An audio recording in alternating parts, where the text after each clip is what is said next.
Welcome back to the Atlas of Chiropractic podcast. Dr. Cameron Bearder with me here. I'm Dr. John Stenberg. And we've got Dr. Harrison Vaughan, physical therapist here. You may know him on Instagram at Cervical Dizziness. Has put out tons of content on this topic of how is the neck related to these conditions? So poorly understood in general musculoskeletal pain science and practice in general, but then in these niche practice styles like upper cervical chiropractic or physical therapists that do manual therapy or work on these different conditions, like there's a lot to it. So had reached out, followed your content for a little while, reached out and said, you know what, this would be a great conversation to have across these professional boundaries, talk about the science and the practice of helping these folks with cervical dizziness. Doc, if you want to just kind of explain your background, how you got into PT, your training and your skills that you've developed over your years, and then we'll get into the cervical dizziness part of it. Yeah, well, I appreciate you guys having me on. And this is, I think a lot of your listeners are going to kind of get a good, like you mentioned, cross professional boundaries. I mean, so I'm a physical therapist, and, most physical therapists don't really go into a whole lot of specialties per se. Like it's generally our initial training is just very wide open, especially when it comes to orthopedics. You might go down a performance route. I kind of want to go down a pain route, and then it just merged into the neck for the most part. And so yeah, the beauty of what physical therapists do, a lot of this stuff comes after you get your initial training, for the most part. And, I always tell people there's like, I just didn't jump into this. They woke up one day like, oh, cool, the neck and dizziness. Let me like devote a lot of time and effort and products to this. And really, I like to, for me, it was kind of three major events that sort of led to going down this. And actually the first one, I think, is where most of you all will probably have some similar stories. And the first guy I worked with, I worked in the rural area in physical therapy for years. And actually, I volunteered with this physical therapist in high school and college, and just kind of felt like, okay, this might be a good place to go. So he was a mentor, and obviously a boss, but a mentor. And I remember like coming out of school, and I had the look of being paid, but also he took away a lot of his schedule to train me. We were in a small area, so he really wanted, it wasn't a typical physical therapy place where they just run people through and this and that. And so I remember someone coming in with dizziness and this and that. I don't remember exact story. And, at the time I'm like, all right, dizziness, school. All right. We learn vestibular epilepsy maneuvers, this and that. And he was a very like self osteopath trained. I would kind of consider it, a lot of self-trained stuff from books and stuff back in the day. And I remember him working on people's necks and stuff, and they'll get better. I was like, what the heck? Like, how does this like work? And my brain just decided like, all right, well, I need to learn a little bit more on this. And so that was originally it. And then with my wife, she comes out of physical therapy school, and she is in the physical therapy world what they'll call like a vestibular physical therapist. And that's where someone really just specializes in this type of thing from a rehab standpoint for BP, just some hypofunctions and things like that, where you do some vestibular rehab for the most part. And so she kind of went down this pathway. And I remember like I'm 2 years older than her, and she like did the highest level of training that you could do with that. And she'll come back, it was a week-long training. She's like, we had like, 5 slides on the neck, right? And out of like 6 days of training. And I just remember like, whoa, that's interesting. It's like you learn everything there is to know.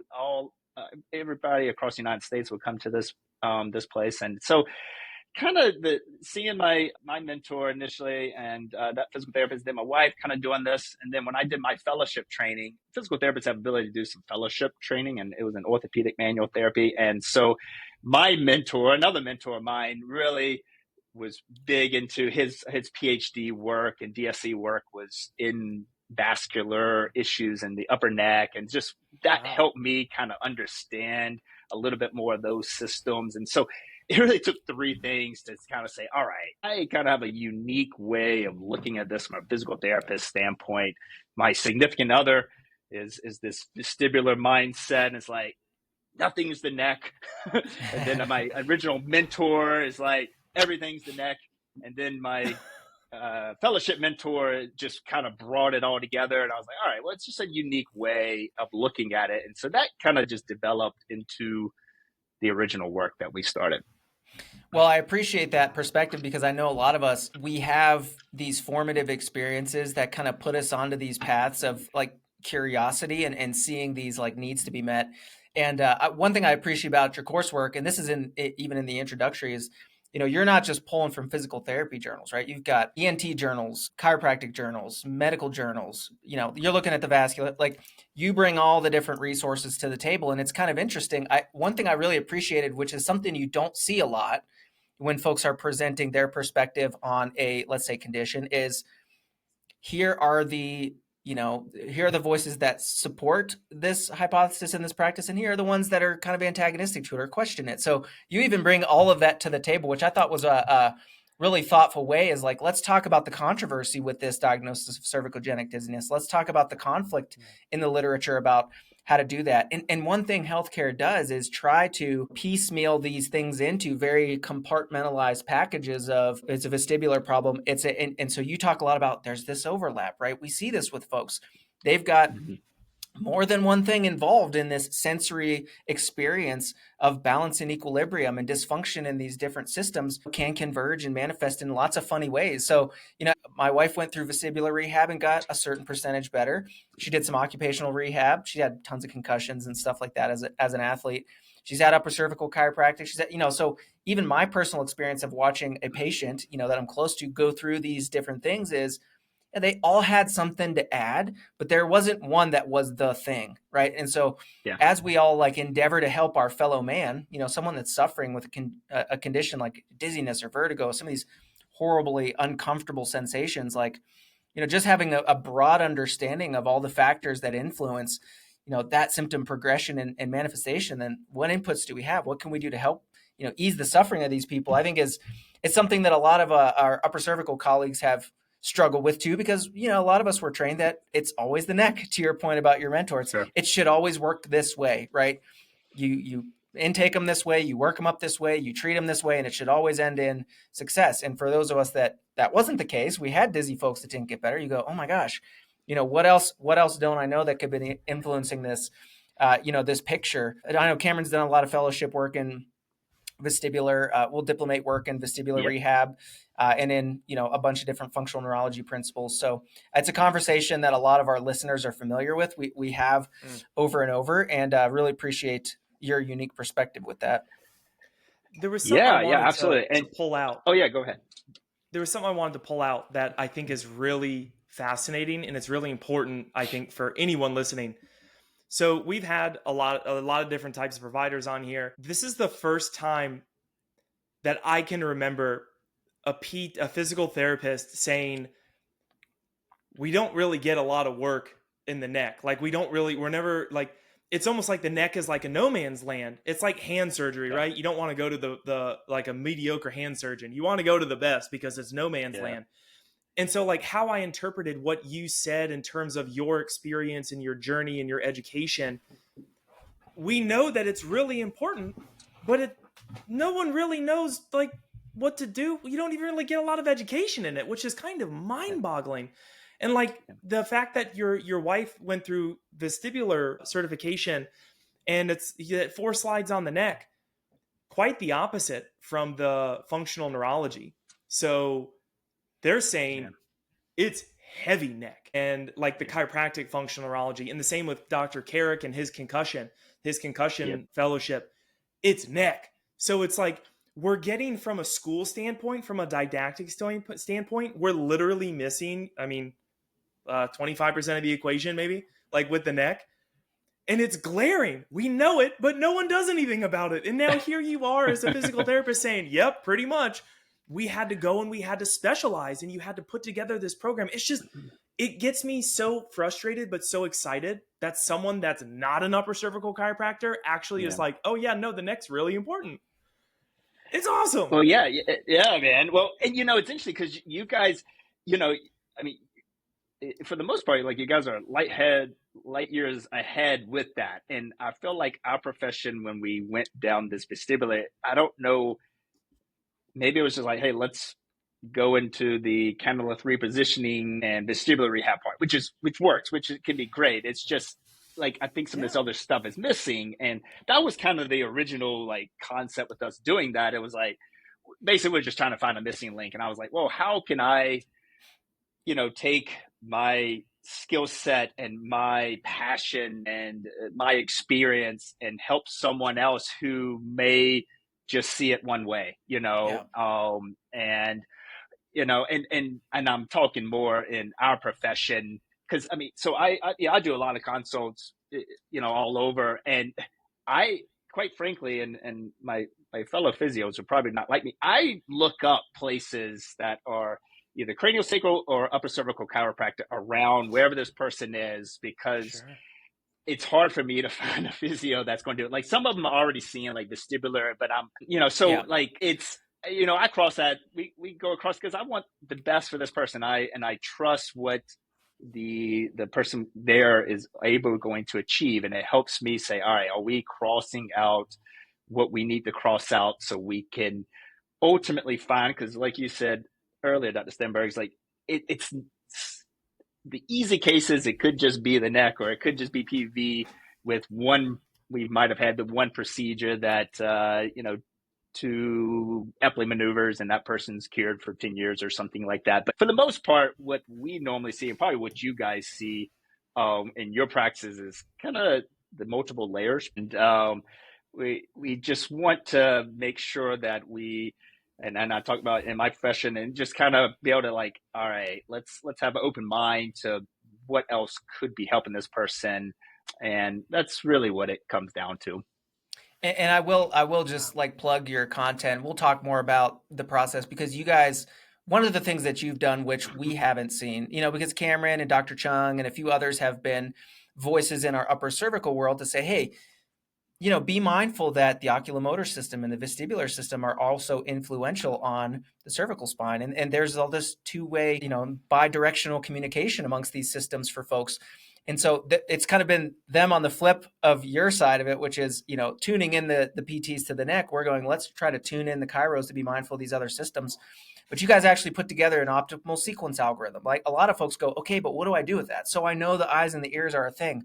How do I, in my clinic, in my day-to-day busy schedule, when I've got this patient in front of me, how do I actually understand and accommodate my treatment to that situation? And I think that's where there's a lot of conversation, but some of it kind of stops there. It doesn't become actionable for a lot of folks. What I really appreciate about both your books, but then also the masterclass there, is from the beginning, it's like, we're going to walk through this treatment algorithm and give you that, clinical decision-making tree, so that it becomes less convoluted, right? And it becomes a little bit more clear, because, we know this from dealing with patients. Like, a lot of healthcare providers don't like working with dizzy patients. It makes them nervous. They're confused. They don't really know how to treat them. And you kind of alluded to this in your training. It's like, well, let's just give them exercises. I'm worried about vascular complications, so let's not work on the neck. I mean, there's a lot of apprehension that clinicians have about working with dizzy patients, and just understanding and making sense of it too. Oh yeah, I mean, absolutely. So like, I when we first originally did this, went into like a deep dive in the literature, and they would always have these flow diagrams of getting to cervical diagnosis. And for the most part, it comes as a diagnosis of exclusion. And all the literature, all the big things, I mean, it would kind of say, rule out this, rule out this, rule out this. But then, of course, being in a research paper, you're limited to what you can put in. So we're like, well, and we've all had some of the background training of, oculomotor work and stuff. It was just trying to put it in a package that's a little bit more digestible. And we know with some clinical care, we can like skip over a few different things, but it helps us really kind of put the puzzle pieces together. So yeah, that's what we call it. We call it the optimal sequence, just saying, all right, well, let's make sure no one has a fracture before you go in and check for X, Y, and Z. That would be kind of like what the Canadian C-spine rules originally maybe tried to do. But so yeah, we call it optimal sequence. So yeah. Yeah, I like that. And even the, we see folks with Meniere's and, these kinds of things. It's this idea of a single entity versus a double entity, or, multifactorial. Do you want to describe that for folks? Because I think one of the, I guess if you were to say critiques that we've maybe had of our clinician friends, that approach this is approaching it as a single entity problem, meaning it's always an upper neck dysfunction, and we are going to always treat it as such. So would you explain the difference between that single entity and double entity view of this, and how that might factor into clinical decision making? Yeah, absolutely. So just like you said, I mean, originally when people think cervicogenic dizziness, it's like, okay, well, you might have 1 out of 10 cases or 1 out of 100 cases that's the cause. And so I went through all the literature at the time, and we were trying to find out, well, what percentage is it? And it ranges anywhere from like 6 to 10% of like true cervicogenic dizziness. And that's literature just talking to us. And just consider that, all right, that's a single entity. It's like, all right, well, maybe that's just like the perfect case. Okay.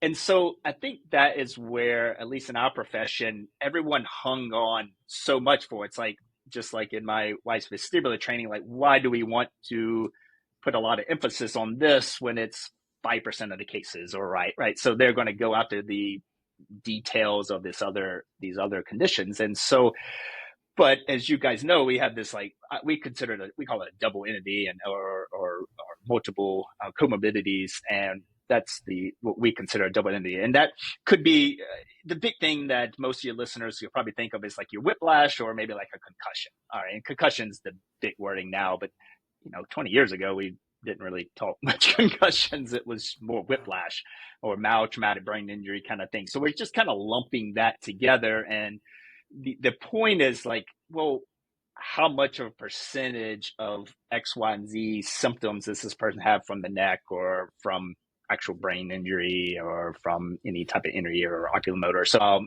and that's variable from person to person.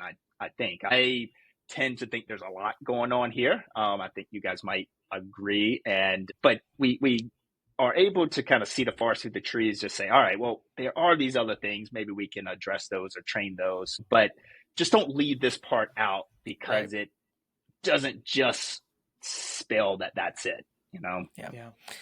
And in our world, where that comes to, where that really, the rubber meets the road on that is, when you're an upper cervical chiropractor, you're doing good upper cervical work and you're treating dizzy patients and they're not improving, then kind of understanding, like, in that sequence and in that algorithm, where these related systems might come into play. And I know the main topic of our conversation today is on the cervical spine, but this kind of happened at a conference in our profession here recently in the fall. I wasn't there, but I heard through the grapevine, there's a presenter who was talking on brain changes with adjustment and kind of reviewing the literature on, like, what are the central consequences of, like, intervening and working on that craniocervical junction. Like, what does the research show about the effects on the central nervous system? And the presenter made a comment that there are some people in our profession, this is what I heard, who think that we can only help folks with cervicogenic dizziness. And frankly, that's bullshit. And this is her words. That's what I heard, for a professional way to handle that from the stage. And I wanted to address that because Cameron and I have talked a lot about cervicogenic dizziness on this podcast. And Cameron has presented on, data in his own, research as to how the vestibular system is enhanced and affected by upper cervical adjusting, and the oculomotor system.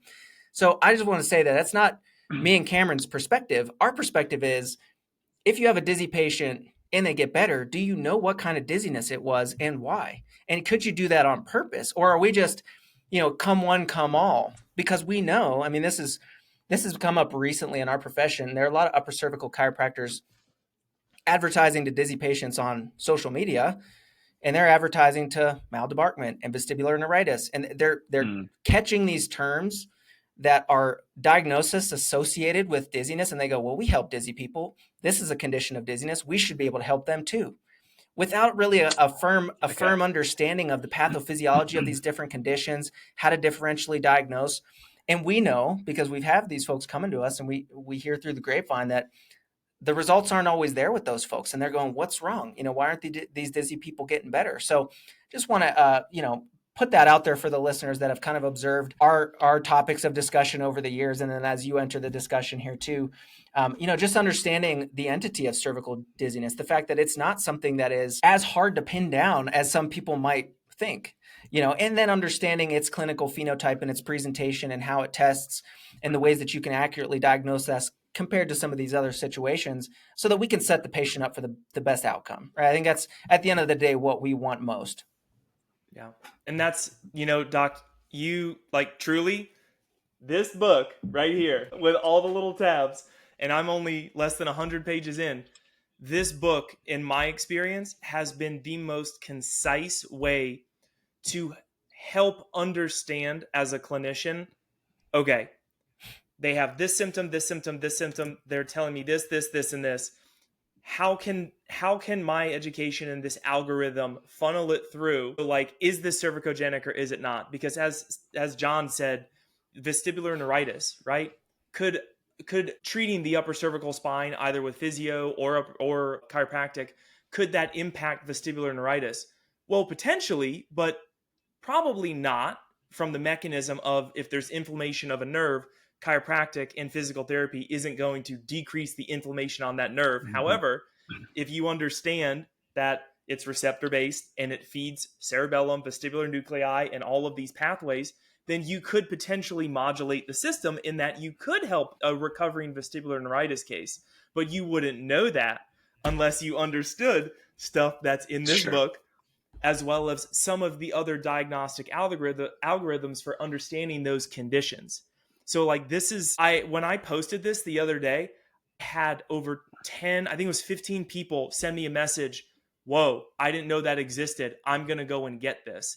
This is something that has been missing. And I'm going to go on record. One of the upper cervical groups just put out their save the date for the symposium in June. I'm going to vie for you talking there about cervicogenic dizziness, because we need to hear from other professions. Yeah. Here's how we can all work together. Here's how we can know, like you just said at the beginning of this, you don't look for a physio, you look for an upper cervical chiropractor. Yeah. That's kind of scary a little bit, but in a good way, but also wow. No, that's great. To go, and it's true. I think to go back to that point, like sometimes by that time we know that person has some things in the neck versus just coming in and differential vestibular neuritis, which we don't get a lot coming in off the street for that. But yeah, you're right. Well, hold on. I think Why not? A lot of these things that you can treat vestibular neuritis coming in. Yeah.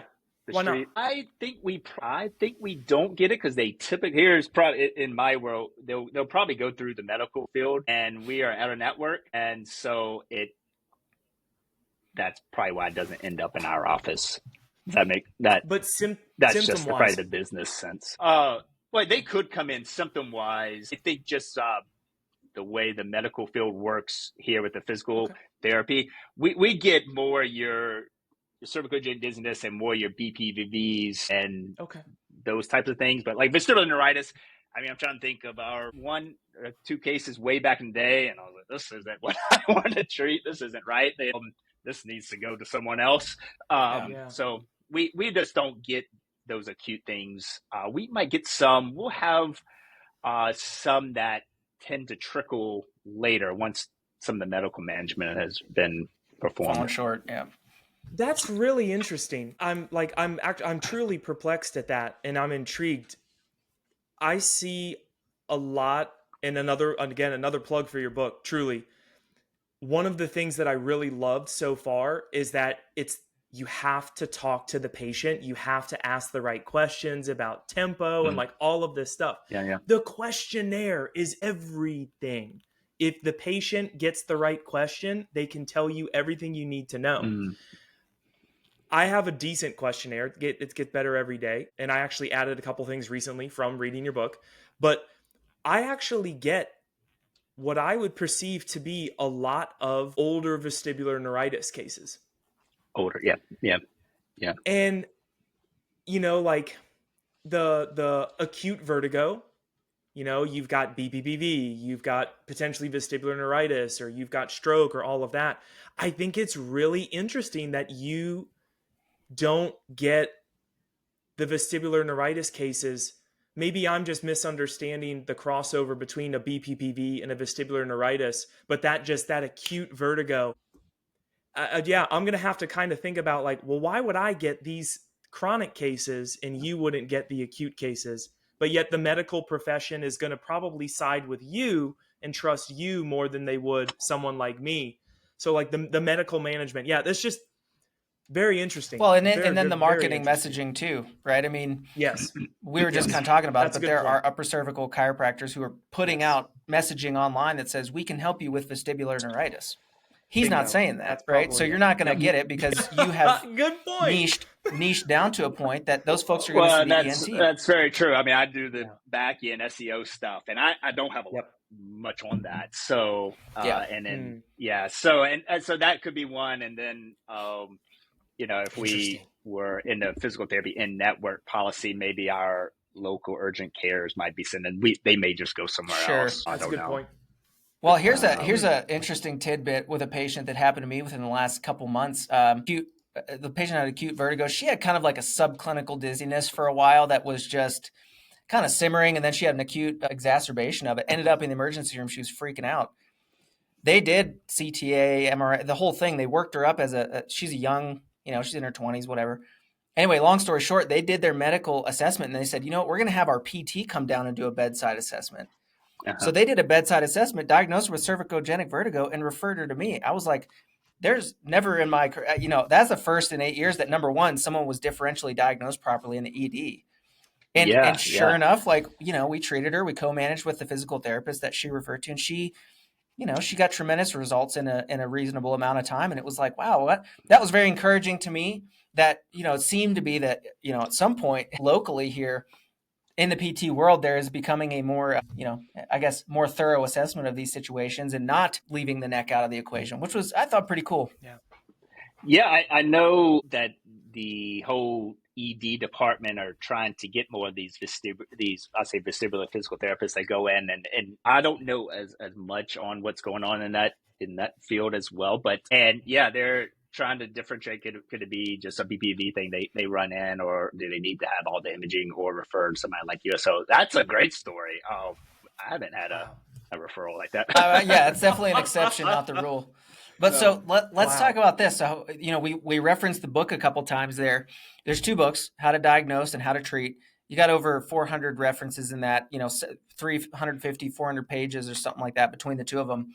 So how does one go from, let's say, neck curious, to like, okay, this is an important emphasis, for not just manual therapy, but rehab and understanding these conditions.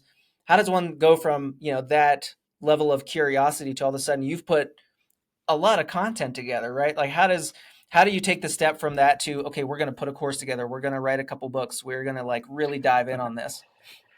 Yeah. So thinking back, like we originally were doing a weekend course, kind of just continuing education, and just thinking back, it was really good. We were able to teach all over the United States, went overseas to taught, and then COVID hit, and then our children we just sort of decided, and I say we, my wife and I kind of teamed up, which was good that I was able to travel, do some fun stuff with my significant other. But then it got to the point like, well, we have our own business now, and then travel on the weekends. We just can't really do this. So the creation of this was kind of making it into like, all right, well, we have to talk diagnostics, and then we need to get treatment and we did it. We ended up doing it in like a 16-hour course. And so the way it worked is like the first day we just ran through the algorithm, like this is how we wind up getting to the neck, and we went through some processes, and then the second day was kind of more the treatment. So then when we decided to kind of transition this, and that's how we wrote it out through a diagnostic book and then a treatment book.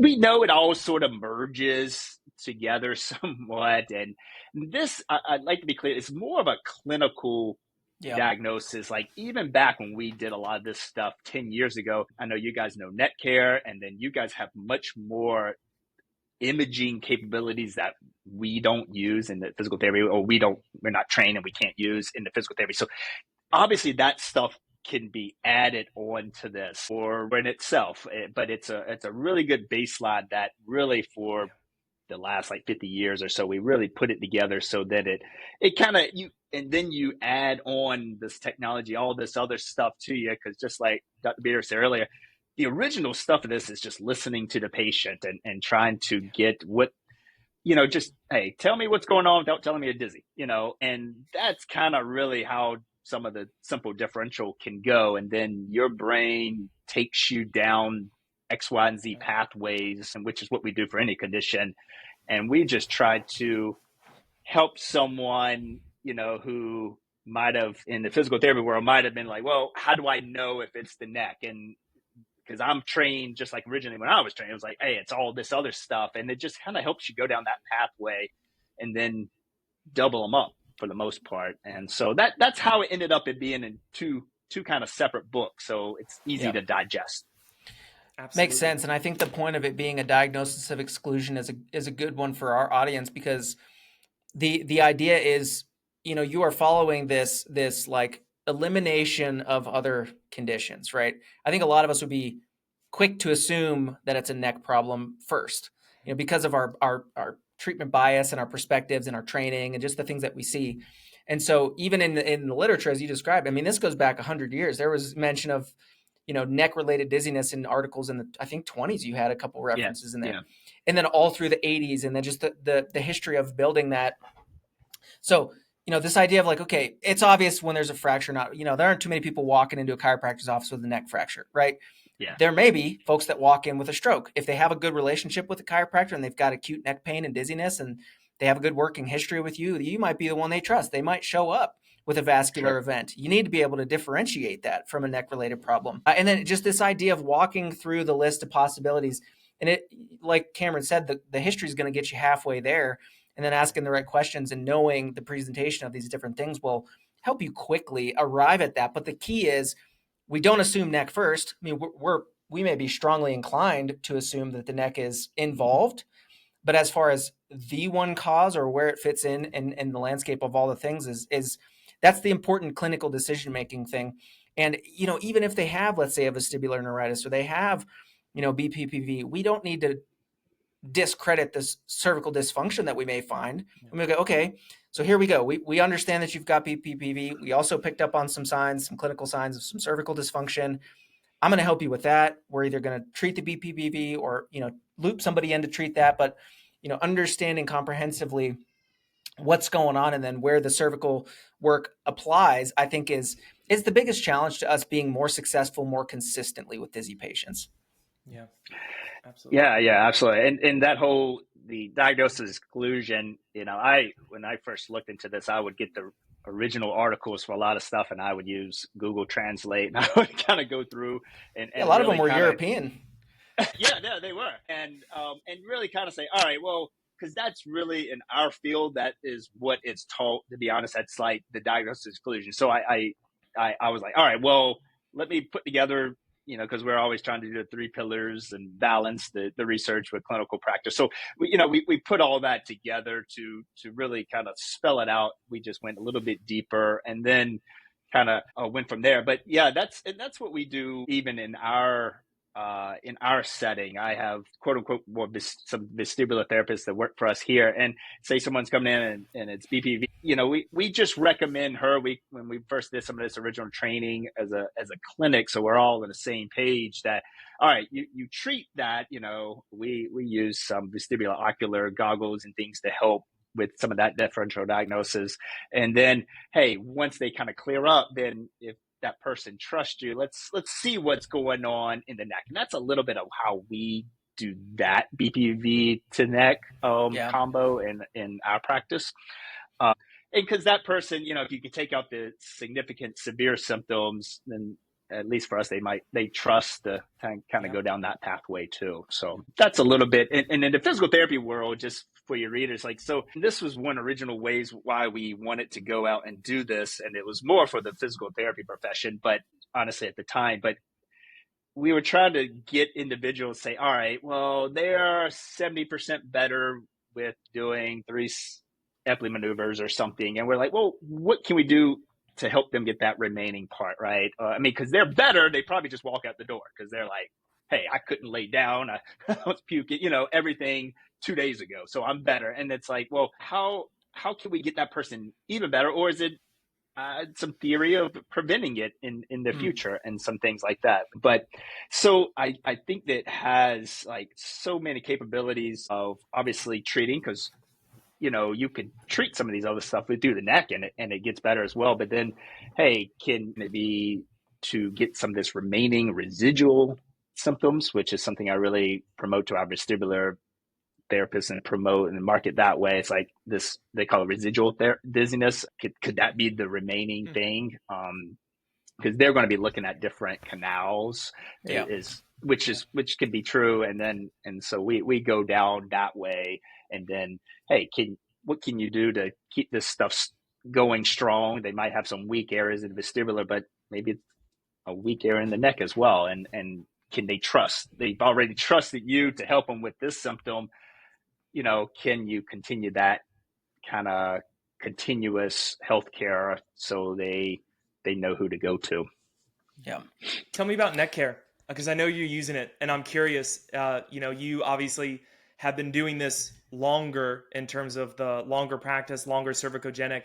I know you probably use motion guidance and did all the joint position. Yes. What drew you to that, and what have been your findings? Because I mean, we've used it as chiropractors, but I haven't spoken with too many PTs about it.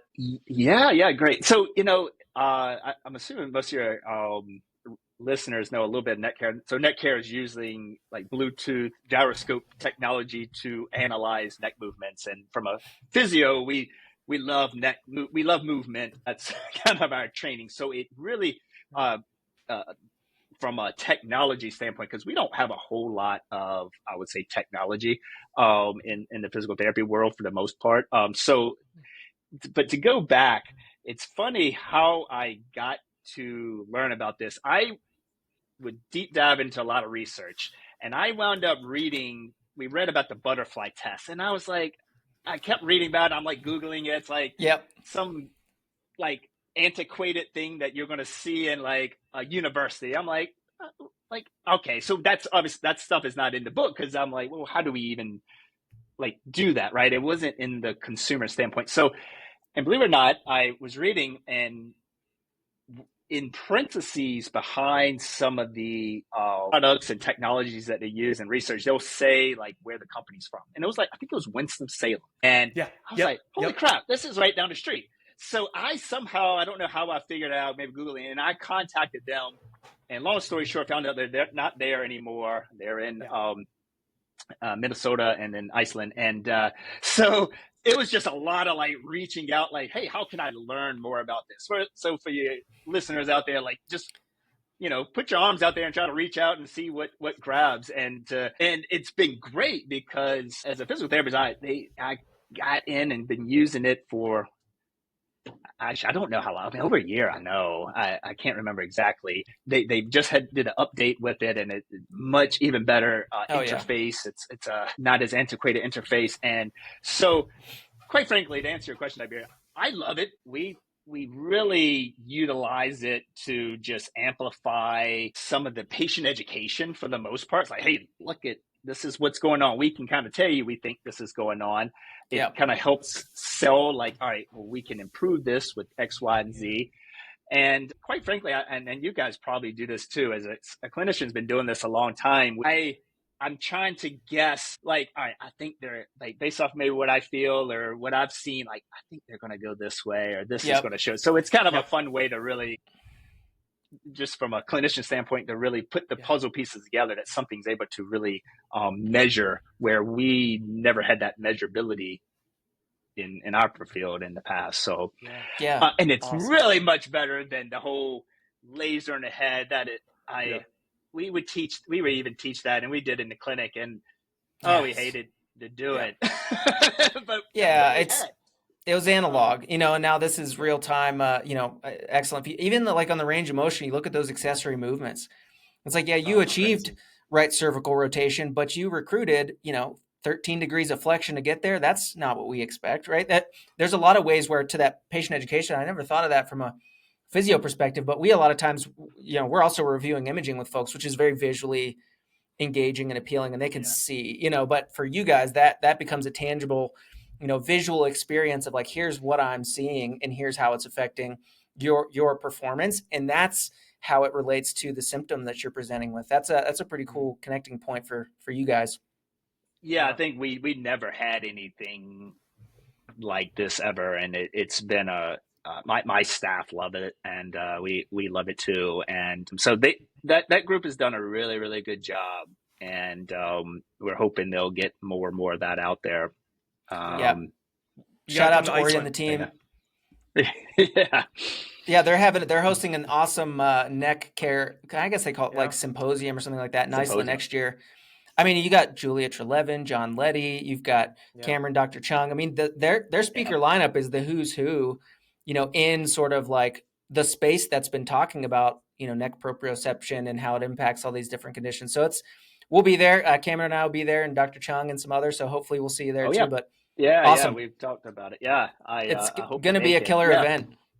I mean, I feel like it, it's interesting, and it comes to talk about how kind of and some of those are physios overseas, and some of those speakers as well. But it shows you the advancement and clear analysis of where this is going, and for the most part, it's positive. Sometimes you think, oh, healthcare is kind of going down the drain and stuff. But I think for what you guys can treat and what I can treat, like, I think this is exciting to see that we're actually like being able to analyze and do this more. And I mean, if it takes some technology, and it takes this, because I mean, really, I mean, if you, in our field, like the physio work, I mean, you're looking at maybe this started in the physical therapy world, like 2000. It was kind of our, like what most people would study when they would learn how to diagnose or treat cervicogenic dizziness in our field. That was like a 2000 study. So it's not, 24 years ago, but really in the last probably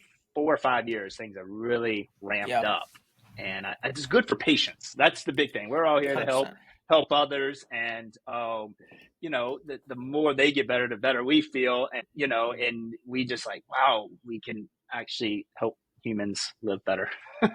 So, well, your field has changed a lot, but just to your point, and then Cameron can tag in here, but just evolving from a master's program to a doctor of physical therapy, having a lot more like boutique or concierge type of cash pay physical therapy practices opening up. I think there's definitely, I've observed at least, this trend that is, maybe making physical, I don't know if you say rebranding physical therapy, but making it appear broader than just helping old ladies walk up the stairs after a hip replacement, right? It's like, you guys are working. I have a friend in town. He's at a physical therapy clinic, and he only treats neck stuff.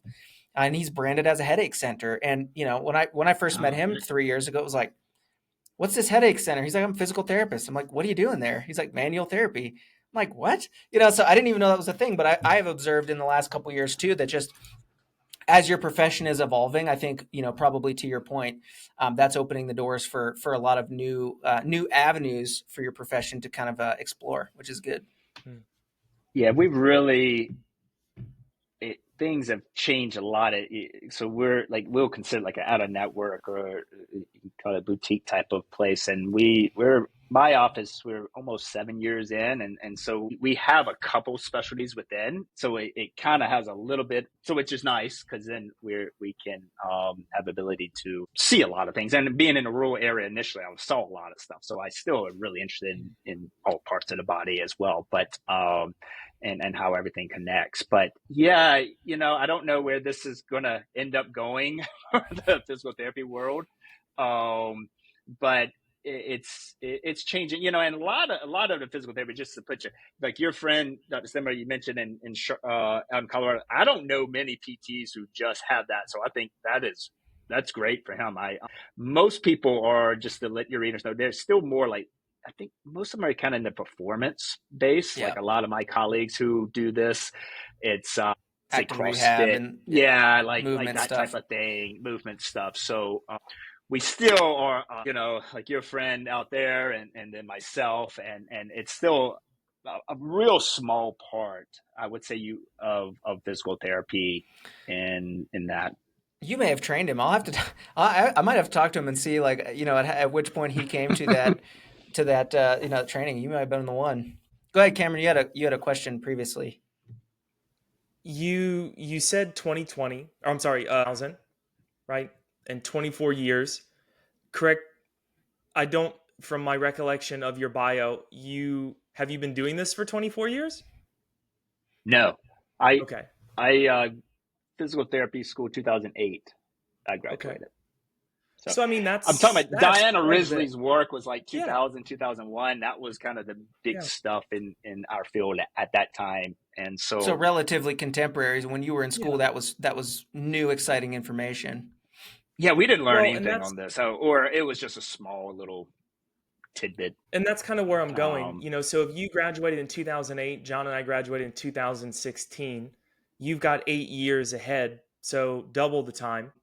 What is one thing that you used to believe to be true about cervicogenic dizziness that is now is not true? So, what's changed in the past 4 to 5 years? What do you now see that you didn't see before, either diagnostically, what's emerging in the field? Like, where do you see the biggest leap in improvement? I'll answer it two ways. I'll answer it from a patient Yeah. strategy or way, because people reach out through IG and all kinds of stuff and say, hey, I'm glad this information's been put out there, because when I was diagnosed or I had dizziness X amount of years ago, it was nothing on there. So, Mm. so I think that is one great advancement, is just that, okay, more and more information is, and with the world, hopefully it gets to be transferred at a quicker rate. In the physical therapy, well, let's say from that. So that would be what initially comes to my mind, is I think it's more information out there that then consumers are kind of thinking like, all right, well, I've had,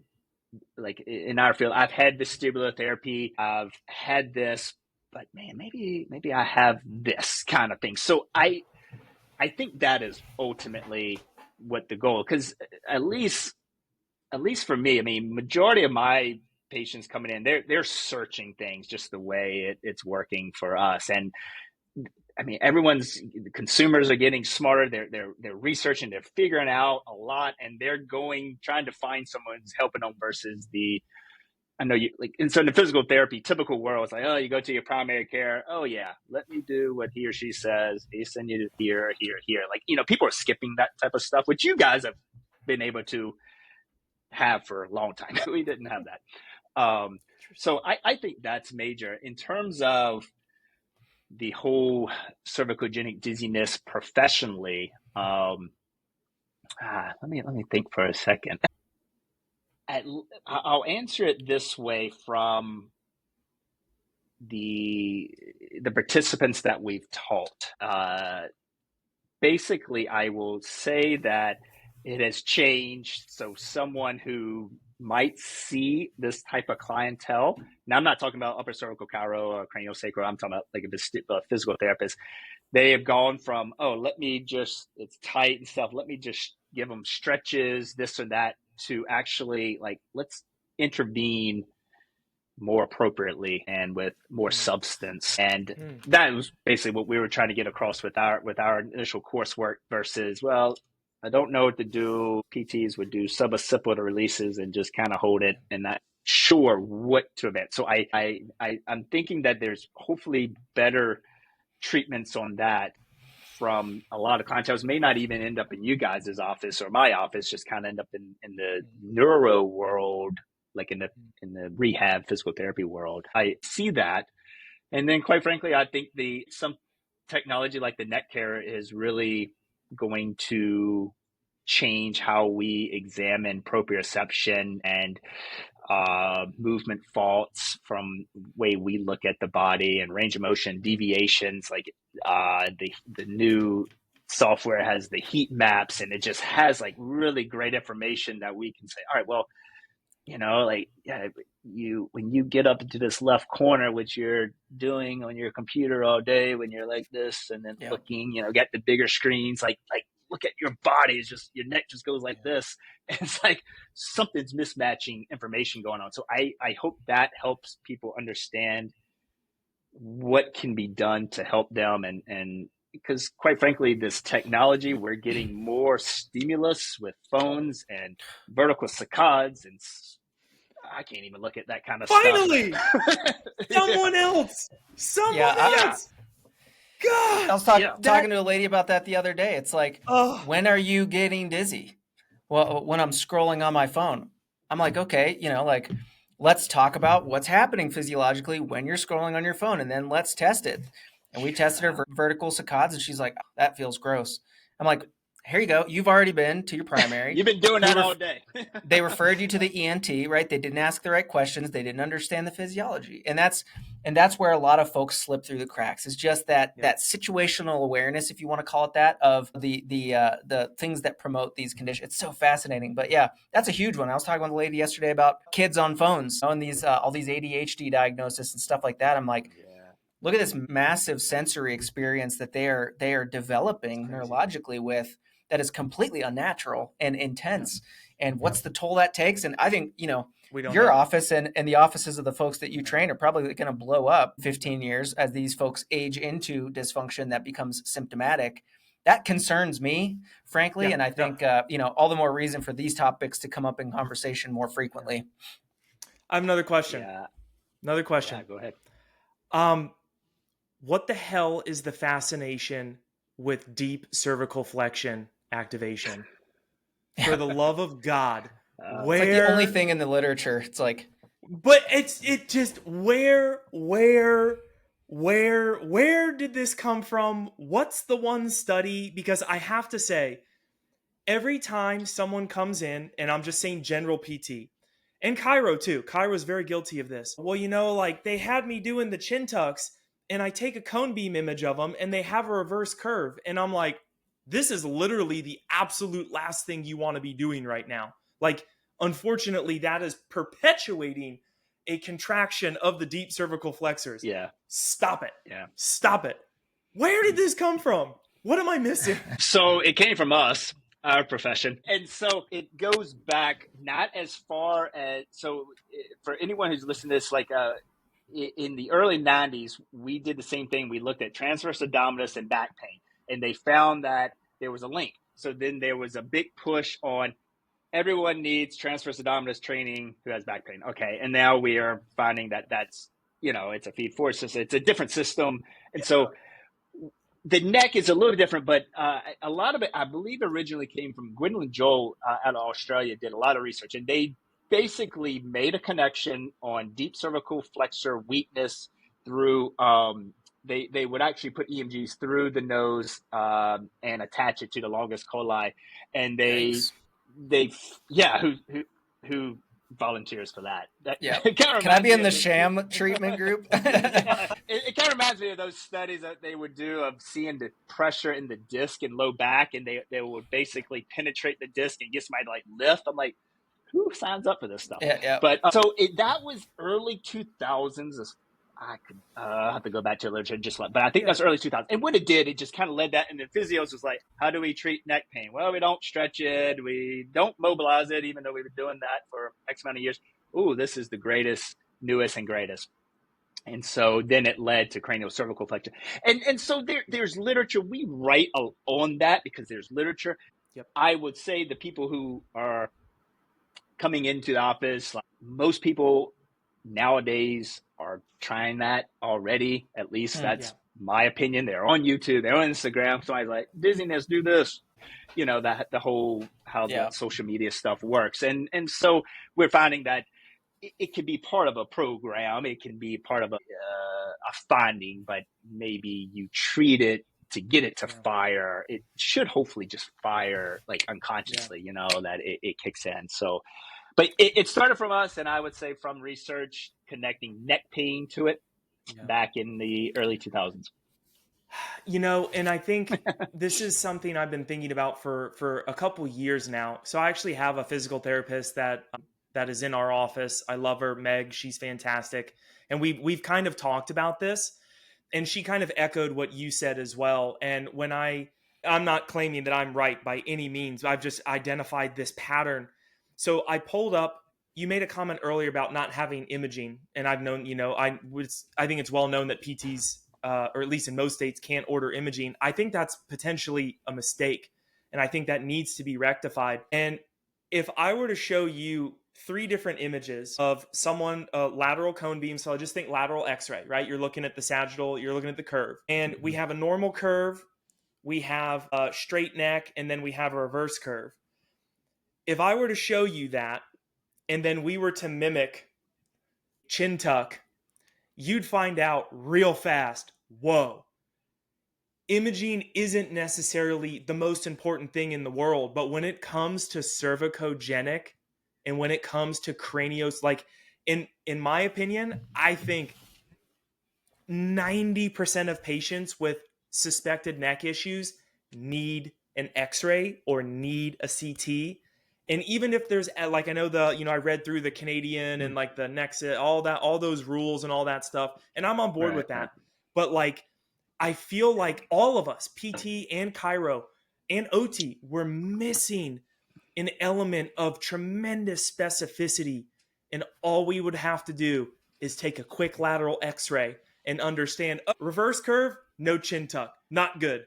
That's going to make this worse. Like, well, it's really weird how often what's going on beneath the surface doesn't match what you perceive looking at them from the outside. And that trips me out, to your point about, measuring these things and seeing what's actually happening versus what you felt and what you perceived.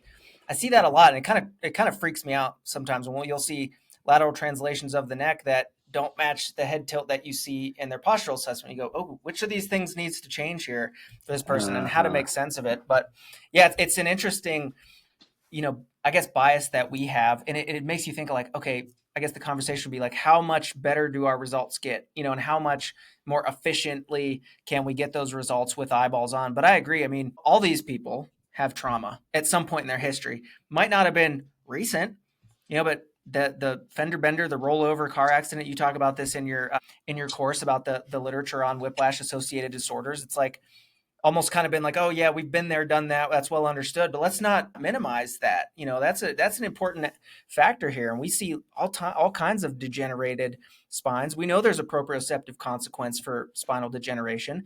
Again, not the end all be all, but it's important to consider in the whole picture. No, I think that's a good point, Dr. Beard, in terms of that. I think that could be a really great idea. Like, where's the carryover? For me, unless something changes, we develop I call it feel it to heal it. So if you're going to do an exercise, I want you to feel it where you should. It's just something that we kind of, sure. And so like if someone's doing a chin tuck and they're like, hey, I'm feeling it down in my left rhomboid, I'm like, well, that's not right. Like, so you're just forcing it. You're just getting someone to do exercise. And so that's a little bit of how we do it. It's like, all right, well, but I would love to be able to relate that to, I agree with you. Like, where is that on what it can look like through imaging? Because I think we could make it movement or even exercise, like what a physical therapist do it better.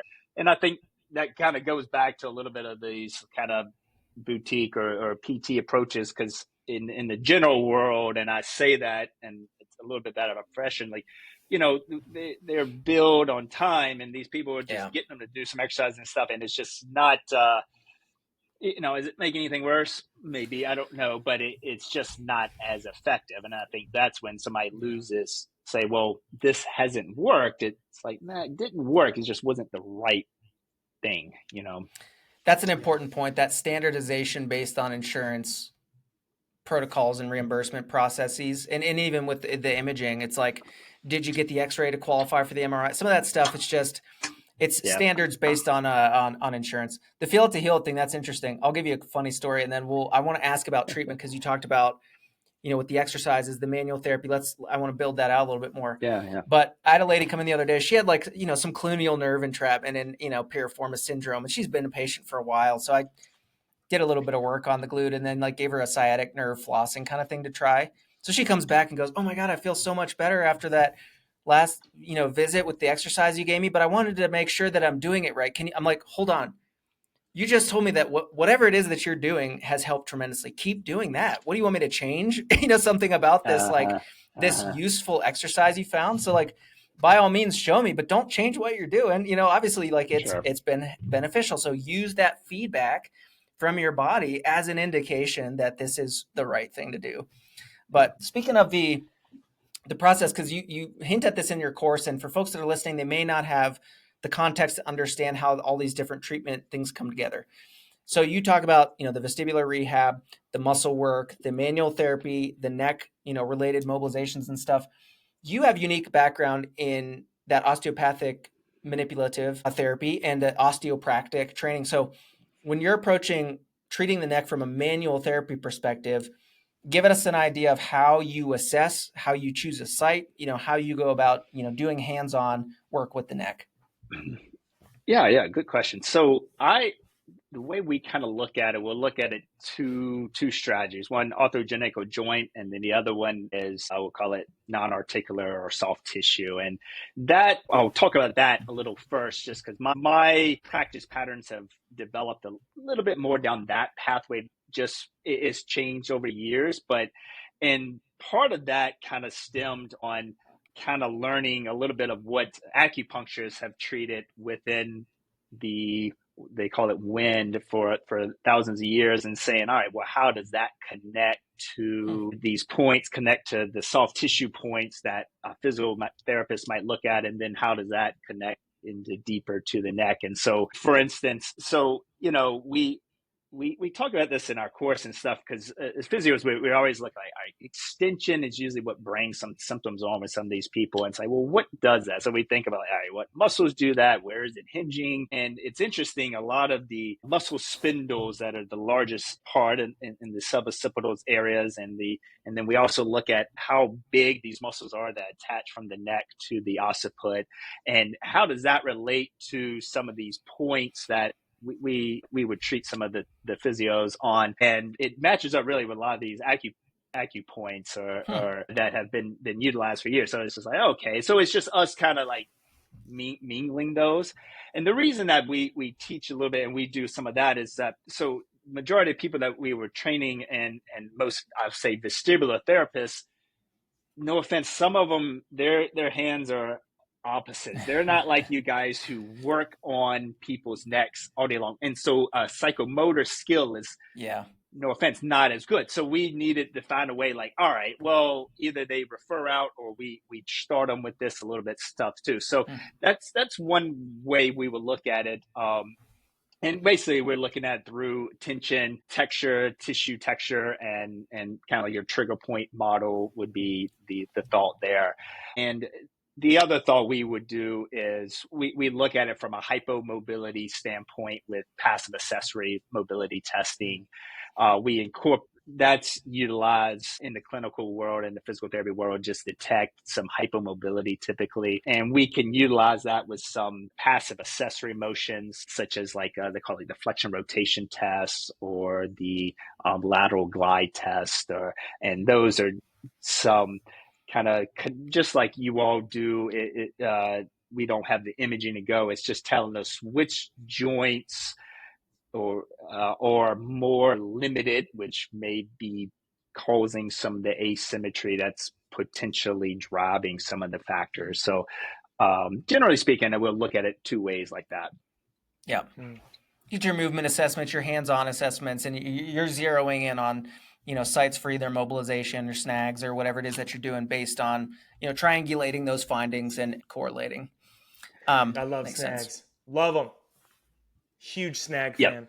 Yeah. So the snags are great. Like, like in our industry, that was like one of the like big randomized controlled trials that ever came out with this. So, a lot of the times people are doing that because it does have a lot of substance with it within the teachings in our literature. We tend to like it because it's movement. PTs always love movement, and so it's mobilization with movement. Explain what snag means, because I know we're familiar, but a lot of listeners will go, "What's he talking about snag?" So maybe define that term and explain how you perform. Yeah, so snags is sustained natural apophyseal gliding, and so it is underneath a umbrella of approach called a Mulligan approach, and this physio out I think Mulligan was out of New Zealand. He learned originally from this guy named Geoff Maitland, who did mostly mobilizations, and that's kind of what our original manual therapy was based on. And he just that was his mentor. So he just added to it for the most part. And he created this through multiple areas. But most popular one is the SNAG. And we're looking at what they were doing is examining, try to help basically C1, C2 rotate better. And they have a whole, characteristics of, the assessment. And because I can't say I treat Mulligan because I'm not Mulligan trained, but I know the concepts and everything. Yeah. And so in case anyone's wanting to dive more, you can look into that name. But it's supposed to be painless, and it help, and so you don't want symptoms with it. And that's kind of a really nice thing about that for helping someone who is scared to move their neck. And so it really works well. And in terms of dampening any fears, because really the system tells you if this is going to be a green light or not. Hey, should I give this to an individual or not? So, and I think the SNAG, like bringing neck care back into it, especially with the update, you can now see the compensation. Mm-hmm. If you let's just say rotation, right? So patient does rotation, within 10 degrees, they start doing lateral flexion based on digital motion imaging studies. If you watch a digital motion x-ray, you'll see that for the first 10 degrees that a patient turns their head, it's like C2 kicks so fast. So first 10 degrees of craniocervical rotation is going to be craniocervical spine, right? It's not going to be lower spine. Yeah. So now if you have neck care and you can see that within 5 degrees, they start laterally flexing, you can now say, oh, this might be an upper cervical issue. You do the SNAG, you do some sort of therapy, you do the, God forbid, the chin tucks or whatever. But I just hate these things. But I love it. To echo your comment about the future, I see so much specificity that we can get into to truly understand the cervicogenic component. Yeah. And almost to the point where I see a of PT, chiro, OT, these, one office having a vestibular therapist, one office having a cervical therapist, one office having the same office having all of these different things so that the intake goes through, and the intake almost determines, the questionnaire determines they're going to see the vestibular therapist first, right? Or hey, they're gonna get imaging in-house, x-ray, PT doesn't have to worry about it. There's a chiro or MD on staff. Yeah. You get the imaging, you find that they need PT. So it's oh my God, I see so much opportunity for collaboration instead of this, PTs, fuck them. PTs and chiros hate each other and all this stuff. It just, I'm excited. I'm very excited. And I agree. Hopefully that'll be the future, and it's got to be like we said. It's more and more stimulus coming this way with constant everything, and this system is just needs to be up to par. Yeah, and we can start to wind down, but Dr. Jonathan Chung, he did a podcast, one of our early ones on this topic, the intersection of functional neurology and upper cervical chiropractic. And he kind of clued me into this idea of think of the cervical spine as a sensory organ. we are so heavy on alignment. We think so structurally. It's why does structural alignment matter in our opinions? Just so you have a good x-ray, a good posture, but we understand that there is a sensory experience of the positioning of the spine, the movement of the spine, and the integration of that sensory experience in concert with the vestibular and the oculomotor system and all these other things. Those are the things that are important for this sense of equilibrium or this sense of disequilibrium. And so then choosing your inputs, right? When you see someone that's got tight muscles, why are the muscles tight? Is it that there is a feed forward neuromuscular control problem? The body's upregulating tone to try to fill in a gap? Or do we just go ahead and yank it, stretch it and make it, force it, right? So it's one of those things that I think when you have the conversation like this and you think a little bit outside of your own box, which is what you're doing in your world and we're attempting to do in our world, then you can have a more nuanced discussion of the patient's individual presentation. And then you can choose which tools make sense and apply them with a thoughtful approach, and using something like NetCare and your processes through the optimal sequence algorithm and all that kind of stuff.